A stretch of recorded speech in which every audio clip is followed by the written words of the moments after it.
most people have translated the text as meaning anger, but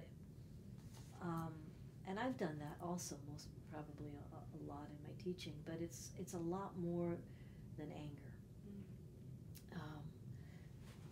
And we're going to deal with that in about 4 weeks.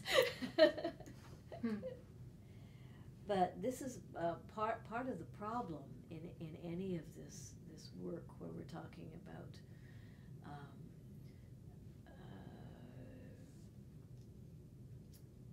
paradigms from other cultures, is that there's a translation, and it's not just a word translation, right?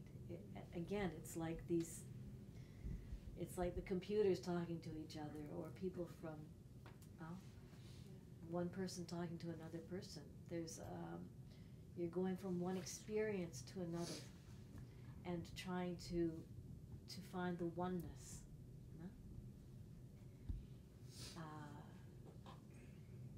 One of the women that I saw yesterday mentioned that I had told her that she had, or I had told Serge actually, because I had seen her another time, that she had some gifts. And she asked me yesterday, what does that mean, having gifts? Avoir des dons, huh? And so I said that really any gifts that we have, des dons que nous avons, are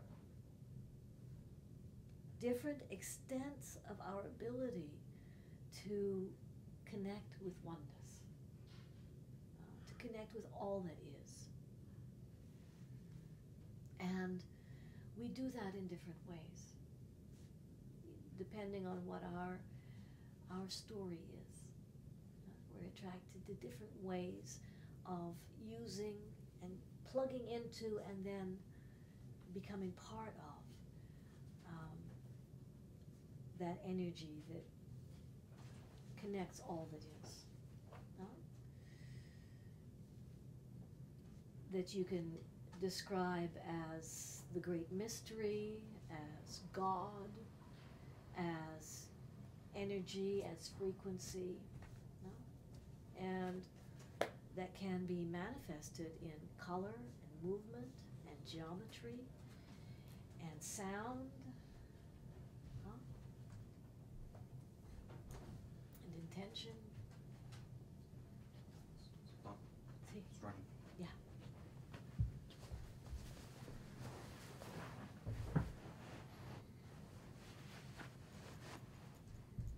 And so I'm coming back again to the transfer of energy from one living particle to another, right? And our ability to do that is what we've called gifts.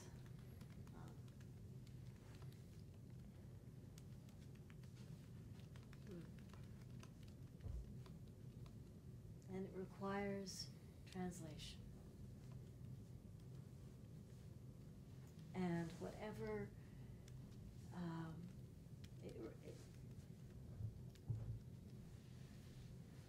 I'm moving back to what we said again last week about the fact that the life that we call around us, the life that we call to us, we call to us so that we can become more round and complete and understand who we are better. And so when something requires translation, whether it's between languages, between cultures, between people, when something requires translation, it's stretching us to find another way to plug into this oneness, this energy that connects us all. Now I want to go back and talk about how you divide a circle.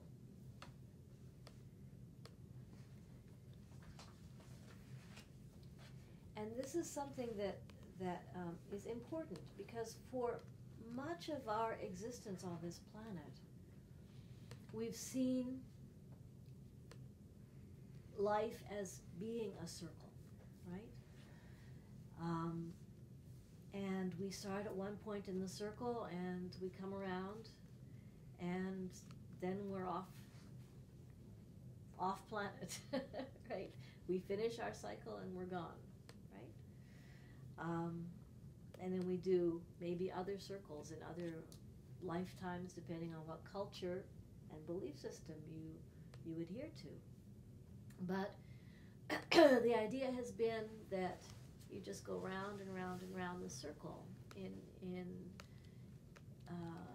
terms of Hinduism, this is called Maya, right? This is the circle of life and incarnations, and is considered illusion, right? And then we just keep going around these incarnations until all of a sudden we've gone around enough times that we come to a point of, depending on what your belief system is, getting fed up with it, or having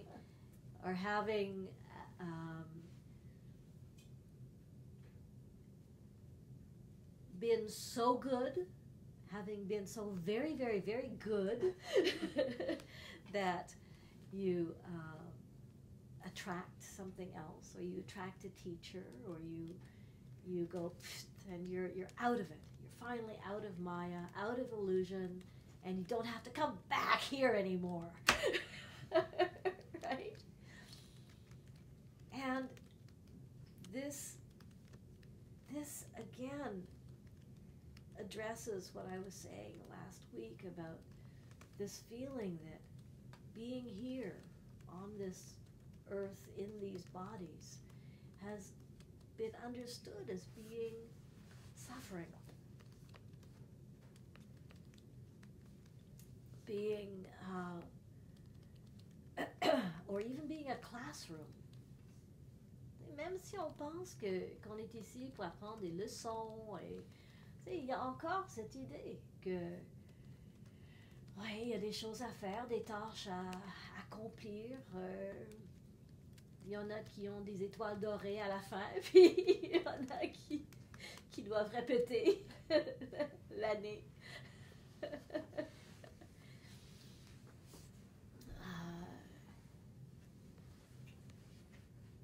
This does not honor. This touches me very deeply, because this is the essential dishonoring of our bodies and the earth and our destiny as human beings. When people say, oh, he's only human, que veux-tu, il n'est qu'humain, ça m'insulte.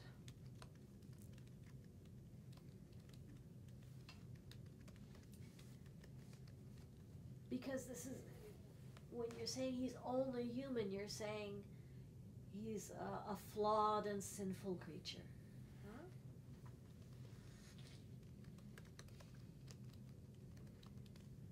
It's a very Catholic way of looking at things. You're born in sin, right? Nothing you can do about it. If you're in a physical body, you're born in sin. Il faut tout simplement survivre, toffer, jusqu'à ce qu'on peut enfin quitter.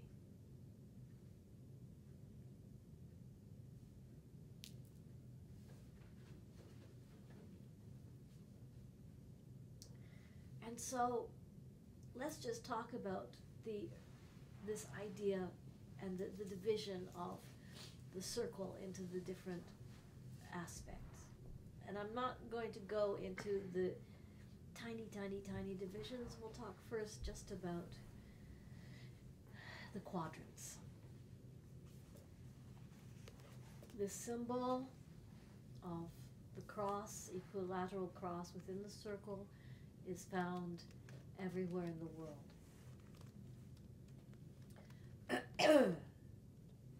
And we instinctively divide any circle into quadrants.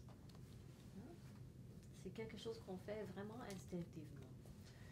Et nous sommes accoutumés de diviser le cercle avec le haut comme le nord, en bas c'est le sud, est et ouest. Parce que le cercle qui est le plus évident dans notre vie, c'est le cercle de jour et nuit, le cercle de la Terre, le cercle de l'année, le cercle qu'on voit dans le ciel. Et on peut diviser le ciel de la même façon. Alors, we can divide geographically a circle, right? This is in terms of position, right? North, south, east, west. And we also divide time in this way. We take this for granted, that you can take north, south, east, west as a way of dividing a circle, and you can take 12 o'clock, 6 o'clock, 3 o'clock, 9 o'clock. That we also divide time in this way. And it's the same diagram, right? Space and time. Space, time. Je vais vous laisser réfléchir sur ça parce que je vois que ça rentre mais pas complètement, right? This is part of an understanding of the fact that space and time are the same thing, and both, in essence, don't exist. Ooh, okay, we won't go there.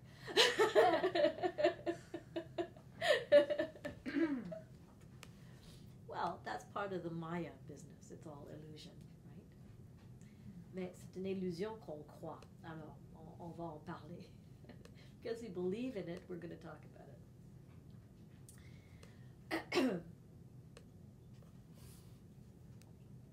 If you apply time to the circle, and east is over here. Well, sort of looking at you guys, east from you're looking at me is over here, right? Mm-hmm. East naturally correlates with sunrise, right? Le soleil se lève dans l'est. Alors, si on applique le soleil levant à l'est, nous pourrons voir que ça peut sembler contre-intuitif, mais le sud, qui est midi, est en bas, et après ça, parce qu'on va dans le sens de l'aiguille d'une montre, hein? Après ça, l'après-midi dans l'ouest, et la nuit, le nord. So we've got morning, sunrise, and this was, sorry. Wouldn't south be 6 o'clock? It's because we're not following the numbers of a clock, but the flow of time. And if we're looking at sunrise, I mean, we could look at sunrise at the equator as 6 o'clock in the morning, right? In which case the south would be 12 noon, right? And then 6 and 12 again, right? because we're not dividing it, we're dividing a whole day, not 1 hour. If we apply this quadranting, quartering of the year, we've got east or sunrise being springtime, south summer, west as autumn, and the north being winter.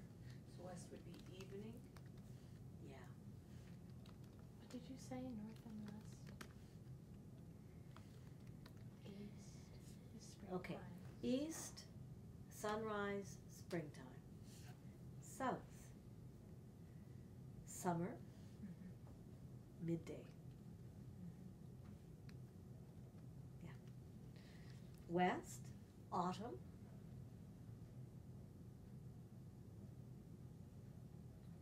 And then north, night, and winter. Cold. Huh? And cold. And cold. And even at the equator, you have the movement of wet and dry, right? And even though you have, because when I go to Costa Rica, for example, people ask me, yes, but how do these four seasons thing apply to us? But whereas here, what we have is the extremes, the duality, the polarity of cold and hot, and then the temperate in between. There it's wet and dry, and the balance in between. No?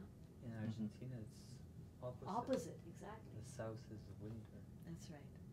So You just, yeah. Mhm. You just stand on your head. You do a headstand. That's why you were learning to do a headstand. Would those also be the cycles of life? It can, all life, energy moves through all living systems in this way. And so you can divide any cycle of life. Each breath is the same, And so, you have the duality of full breath, being full of breath, and being empty of breath. And that still place in between the two, right? And so every aspect of every single cycle within a living system can be divided in this way.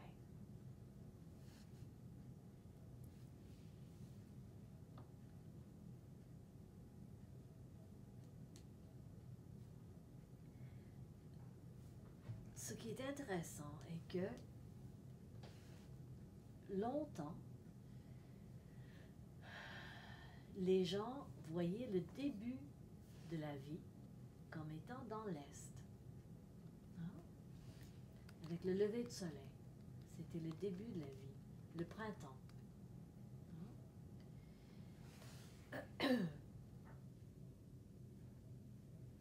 Et ils ignoraient le fait qu'il y avait tout un voyage dans le ventre de maman, dans le ventre de la terre, qui venait avant. Alors, c'était un autre symptôme de cette négation,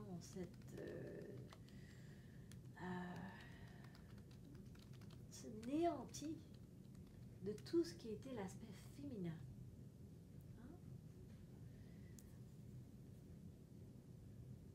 Life was seen as starting related to the rising of the sun, of the male principle. The whole part beforehand was ignored. Life begins in the West. It begins as the seed falls into the earth.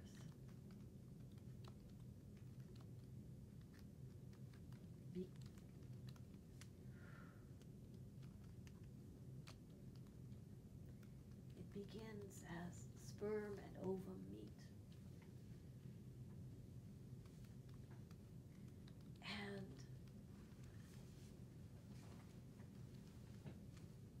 there's a transformation that happens within the darkness that allows us then to burst forth, to come out of our mothers, to manifest ourselves in the springtime. And so, my understanding is to begin our cycles in the West.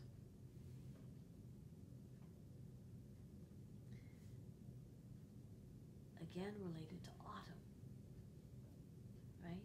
When the seed falls from the flower, from the tree, from the plant, and enters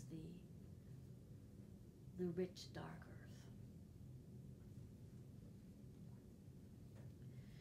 The symbol that we use in the medicine wheel is that of the bear who enters her cave.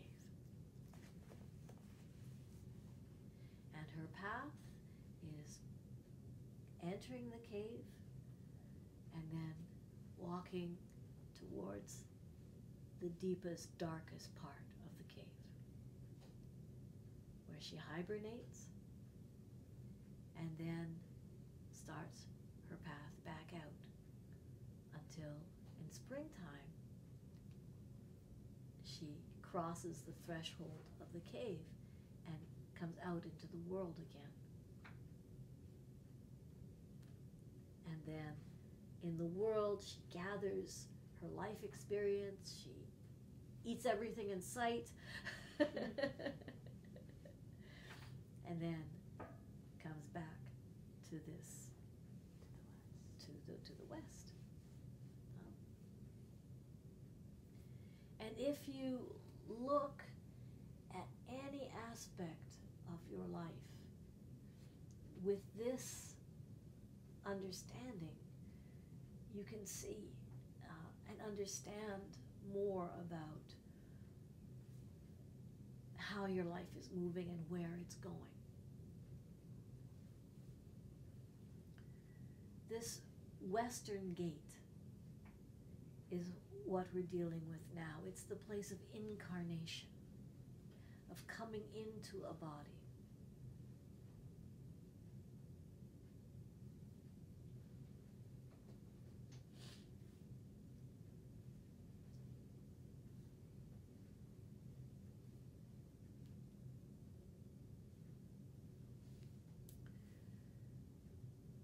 And how we deal with being in a body, whether it's a prison or whether it's a temple. Whether we're coming into a body and feeling trapped, or whether we're coming into a body and feeling the joy of connection.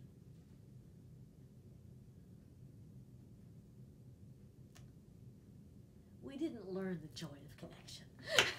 On n'avait pas appris ça.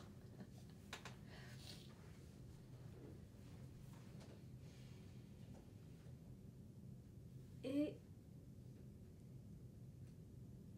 c'est depuis des générations et des générations, depuis notre arrivée sur cette planète,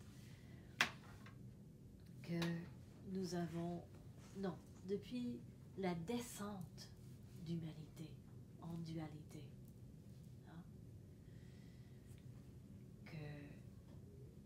que nous vivons, nous expérimentons l'état humain comme étant la souffrance.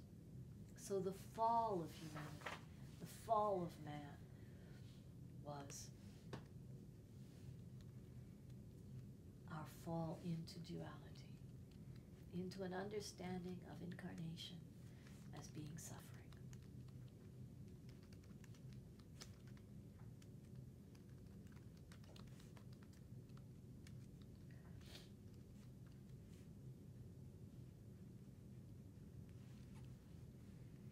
And this west and autumn being related to incarnation also explains what I was saying last time about why we have certain symptoms relating to incarnation that will arise in the autumn, right? Or in the more, if you look on a daily basis, it will happen in the late afternoon. Alors, quels sont les symptômes qui peuvent être reliés avec l'incarnation? Nous avons parlé de comment les poumons, le côlon et la peau sont les organes humains qui sont reliés avec cet état d'incarnation, de vivre dans un corps. Parce que ce sont des organes qui sont la frontière entre le monde extérieur et le monde intérieur. Right? So the borderline between the outside and the inside world we find in the lungs and the intestine and the skin. Now this next idea is important, that in each place, in each of these 4 points, you have an energy that's more abstract and related to the masculine principle, and you have an energy that's more concrete and tangible and material and related to the feminine principle. Okay? Alors, il y a dans chacun de ces points cardinaux, il y a un aspect masculin et un aspect féminin. Une énergie masculine et une énergie féminine.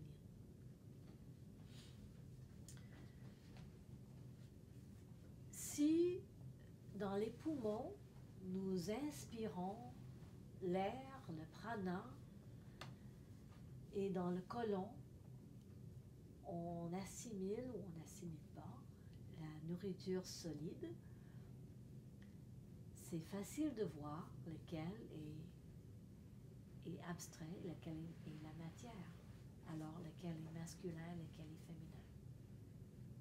Right? In the lungs, we take in abstract, immaterial food, right? In the intestines, we take in what comes from the earth, or we don't take it in, depending on our particular state.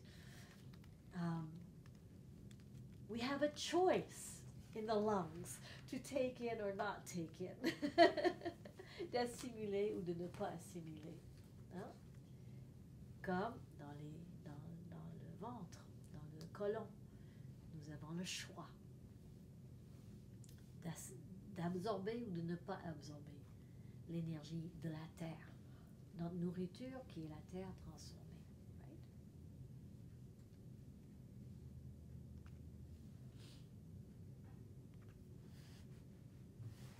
What does it mean to you when I say that something is a masculine energy and something else is a feminine energy? Je viens de dire que l'énergie masculine est abstraite. L'énergie féminine est plus matérielle. Hein? Est-ce que c'est ce que tu parlais la dernière fois de vertical, horizontal? Justement. Principe masculin, vertical et féminin. Exactement. So, last time I spoke of this horizontal axis of being, right? Which is the need for the body to survive. Hein? L'axe horizontal est relié de l'existence, hein? Est relié avec la survie physique. Hein? C'est la tradition, c'est le besoin de garder le corps vivant. c'est la réalité du tribu.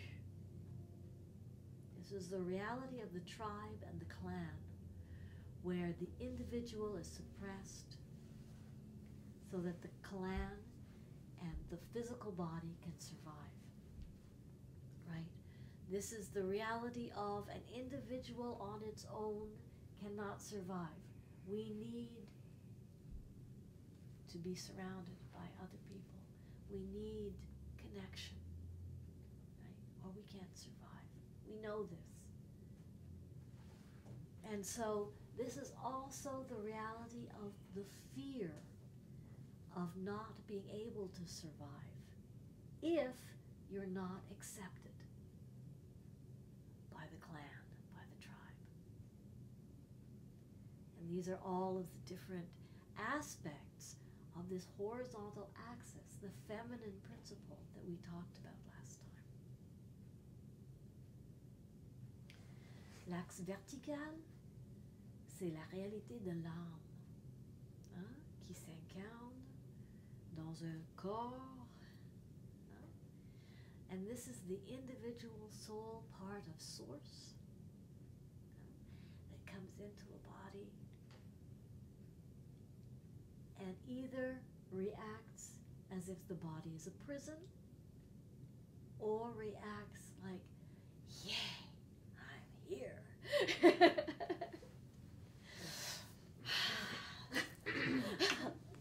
I'm alive.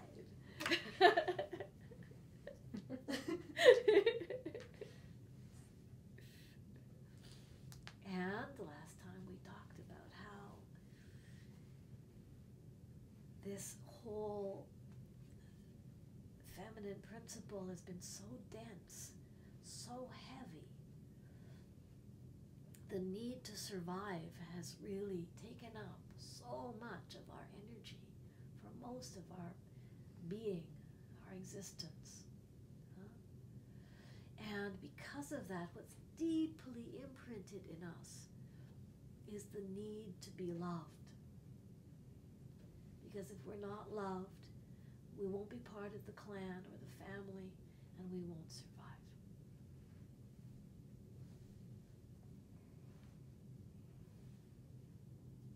And so, the vertical, masculine principle, spirit incarnating into matter, has reacted, and reacted with violence. The male principle has reacted in violence against the feminine principle in every one of us, in every one of our lives. Nous avons agi contre la pesanteur du besoin de garder ça vivant. Et nous sommes devenus misogynes. We've become misogynist. We have all hated the feminine principle. All of us.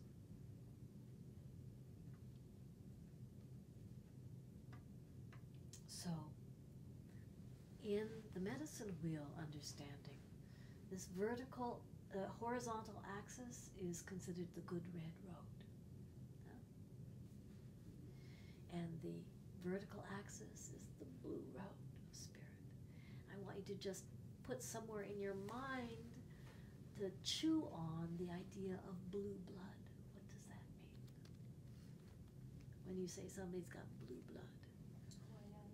Royal. Et qu'est-ce que ça veut dire? Je vous laisse mijoter. All right?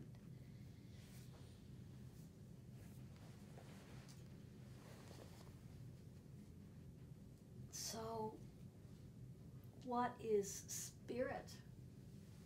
What is immaterial is related to the masculine individual principle.